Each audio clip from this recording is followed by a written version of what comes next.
All right. So here we have a series of cost of goods sold sections for companies labeled B, M, O, and S. So there's various blanks, as you can see, and we have to fill in the letter blanks to complete and find out the cost of goods sold sections.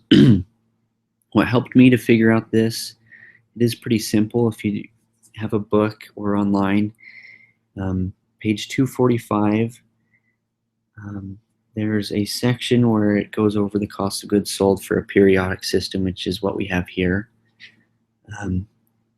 There's two helpful hints or equations that help us figure out various sections in our cost of goods sold. To figure out cost of goods purchased, which is right here, cost of goods purchased, we take our purchases, and from our purchases we subtract our purchases allowance and returns, or if there's any discounts we will subtract those as well, but there's not any in this example. So we take purchases, subtract purchase returns and allowances, and then we add freight in costs, and that is what results in our cost of goods purchased. To find our cost of goods sold, the equation in the book on page 245, it says we take our beginning inventory, and from our beginning inventory we add our cost of goods purchased that we previously will find, and we subtract our ending inventory, and that is what gets us our cost of goods sold. So to walk through it real quick for you guys, first one is net purchases. To find our net purchases, we take our purchases and subtract our purchase returns and allowances. So 1,530 minus 82 equals to 1,448. Next one is cost of goods purchased.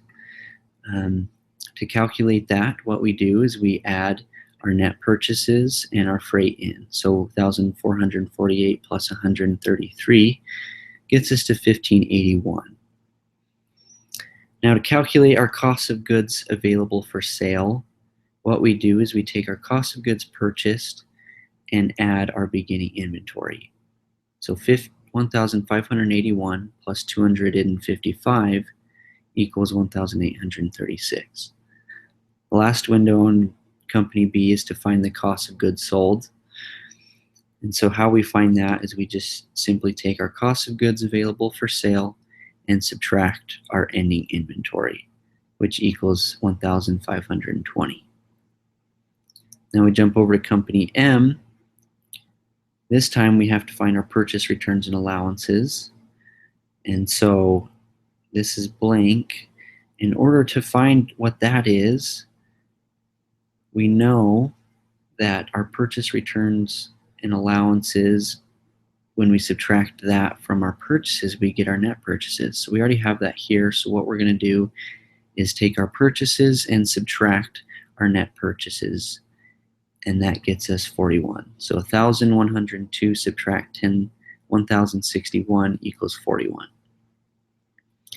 We know our cost of goods purchased is our net purchases plus our freight in costs. So we don't have our freight in, so we take our cost of goods purchased and we subtract net purchases from our cost of goods. So 1,255 subtract 1,061 equals 194.